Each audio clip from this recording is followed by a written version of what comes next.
Magandang araw mga kakutsero. Ito na naman po ang inyong lingkod na si Jigs na magbibigay sa inyo ng giya ngayong araw ng Sabado. At ngayon po ay June 21, 20 and 25. Meron po tayong 7 magagandang karera. No bearing no effect po ngayon, kaya ingat po tayo sa pananaya. Kung may mga kursunada kayong dihado, kunin nyo na ho. Uulitin ko po, itong aking giya ay pure review and analysis ko lamang at walang halong information. Nung nakaraang Miyerkules, medyo maganda yung tip natin, no? 6 out of 7.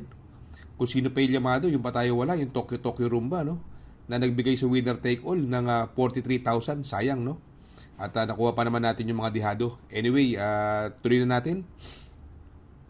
Race number 1, kung saan magsisimula ang winner take all.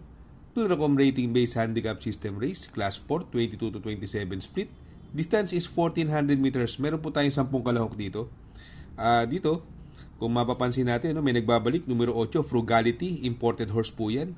Tumakbo po yan, nakaraan, no? Noong March 14, nanalo po yan.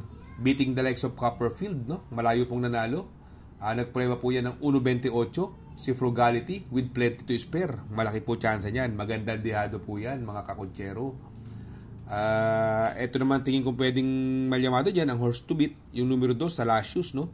Ito si Salasius nung karera medyo hindi na maganda tinakbo, mukhang nabigla lang, pero sa tingin ko malaki panalo niya. May 1.26 po yan sa 1,400 meters.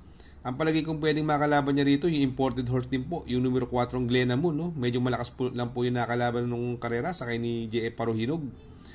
May preba rin pong 1.26 yan sa 1,400 meters. Dito, possible magdala ng unahan po si Salasius at saka si Morning After, no? At yun ang opportunity para makarimate.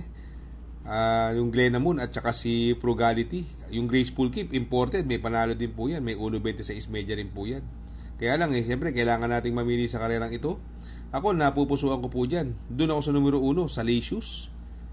Panigundo ko naman po, numero 4, Glenamoon. At isasama ko pong pandiyado, numero 8, Frugality. Sa race number 2, dito naman po magsisimula po ang pick 6. Pilracom rating based handicap system race, class 4, 16 to 21 split. Distance is another 1,400 meters. May labing isang kalahok. Sa karerang ito po, may nagbabalik yung Uncle Vines, no? Malalakas po nilalabanan yan. Although matagal nagbakasyon, sa tingin ko, baka kulangin, pero may panalo pa rin po yan. Dito po, no, possible magdala ng unahan yung main event, no? Wala akong nakikita ibang matulin dito. At sa tingin ko, pwedeng makachambang dihado po yan, main event, no? Sama nyo po yan. Ang pwedeng malyamado po yan dito, yung Mang Nano. Kaya lang, ang timbang po, 57, sa kay ni Jeffrey Makaykay. Siya ang horse to beat dito, kaya lang hindi po siya nakakalamang dahil po napakabigat po ng timbang. Ito pwedeng magbigay ng magandang laban yung numero 1 High Intensity na sakay ni RC Tabor, no? Ito lagi segundo to sa malalakas na laban, no? Si High Intensity, no? Nasegundo kay Modern Legacy yan, dihado. Sa tingin ko malaki din po chance ang manalo niyang dihado. Kaya dito sa race number 2, no, ang pili ko po numero 8 Mang Nano. Panigundo ko naman po, numero 1, High Intensity. At isasama ko pong pandiyado, numero 3, Main Event. Sa race number 3, kung saan po magsisimula po ang pick 5. Pilracom rating based handicap system race, class 5, 6 to 10 split. Distance is another 1,400 meters. May 13 kalahok. Sa karerang ito, anybody's race. Pero ako, napupusuan ko rito yung galing sa segundo na karaan. Numero 1, Middle Strength. Napapatnubayan ni Claro Espare from Pati Dilema. Sa tingin ko, malaki po chance niyan. At sa tingin ko, siya rin ang mayalyamado rito. At tingin ko pwedeng magbigay ng magandang laban dyan yung coupled entry na numero 3 na si Best Shot na sakay ni Lester De Jesus at Iris sakay ni J.A. Pastoral. Parehas may panalo po yan. Ang tingin ko magdadala ng unahan dyan, yan si Iris, no? At nakikita ko pwedeng humabol lang sa kanya yan si Isaiah at si Swak to Power Duo, pero tingin ko kaya air ni Iris niyan. Kaya dito, no, sa race number 3, no, ang pili ko po dyan, doon ako sa numero 1 Middle Strength coupled with Color Blast. Panigundo ko naman po, numero 3, Best Shot, coupled with Iris. Sa race number 4, kung saan po magsisimula po ang Pick 4. Pilracom Rating Based Handicap System Race, Class 4, 28 to 33, split. Distance is 1,400 meters. May siyam na kalahok po tayo dito. Dito, no? Another anybody's race. Puro imported pa rin po ang pipiliin ko rito. Si Euroclydon, last run, no? Medyo magaling lang yung nakalaban, no? Sila Bride 3, no? Tercero po yan, Euroclydon, sa akin Apoy Asuncion. Magandang diado po yan. Sa tingin ko malalamado dyan yung numero 9 Crusading, although hindi maganda yung tinakbo last run yan. Pero sa tingin ko may panalo po yan dyan. Ang napupusuan ko po dyan, ito lagi in the money, numero 3, Bid for Fame. Nasa kay ni Kelvin Abobo, gamay na gamay niya po yan, si Bid for Fame. Siya po ang nakukursundahan ko dyan. Sa tingin ko, yan po ang dikit na sa bentahan dyan kay Crusading. Kaya sa race number 4, ang pili ko po, numero 3, Bid for Fame. Panigundo ko naman po, numero 9, Crusading. At isasama ko po pandiyado, numero 2, Euroclydon. Sa race number 5, Pilracom Rating Based Handicap System Race, Class 4, 16 to 21 split.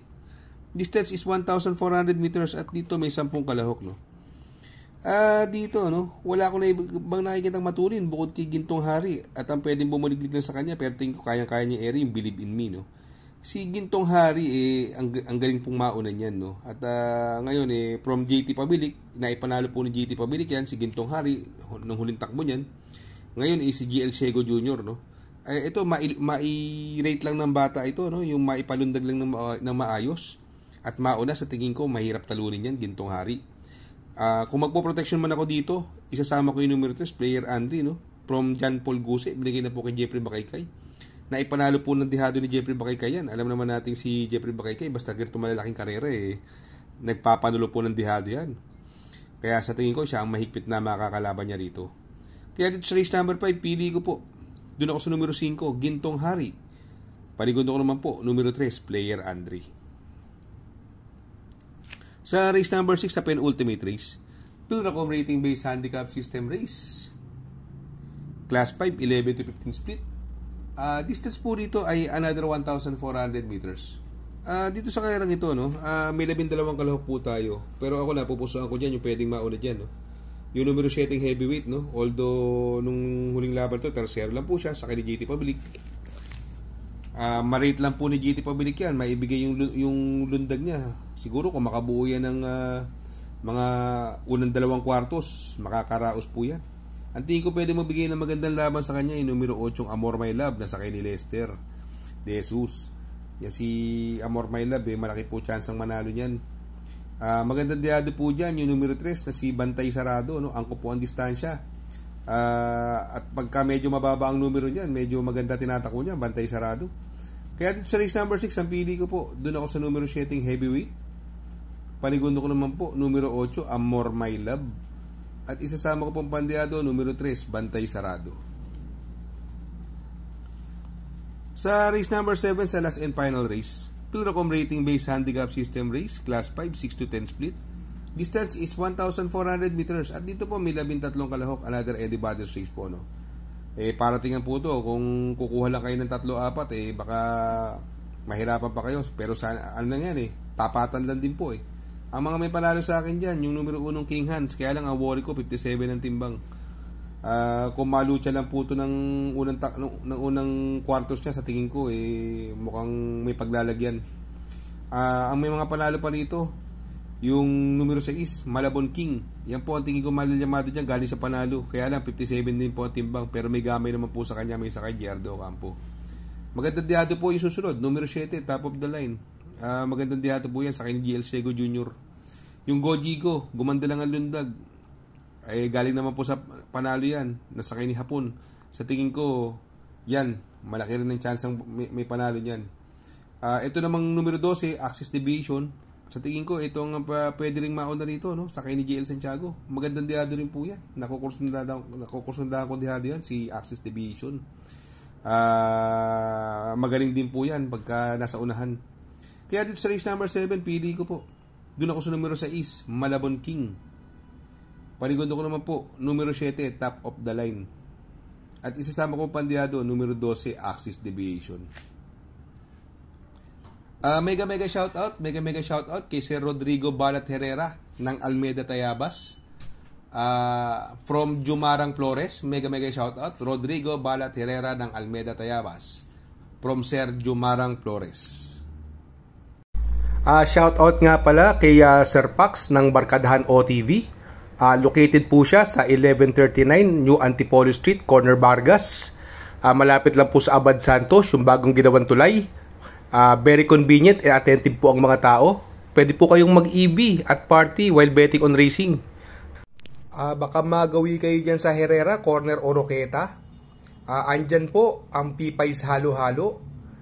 Ang isa sa pinakamasarap na halo-halo at homemade lahat ng ingredients po dyan. Ultimo Ice Cream. Tabi lang po yan ng Pares. At tatapat po ng Kapihan. Shout out kay Sir Arnel Mendoza. Please support his channel. Shout out po Sir Arnel Mendoza. Good luck mga kakutsero. Sana po matapat ang ating giya at yung mga nakasunod. Sana po ay magsitama po kayo. Ako yung makikiusap lamang at makikisuyo sa inyo na please like, share, subscribe, and hit the notification bell para update kayo sa aking mga giya. Good luck po and happy racing.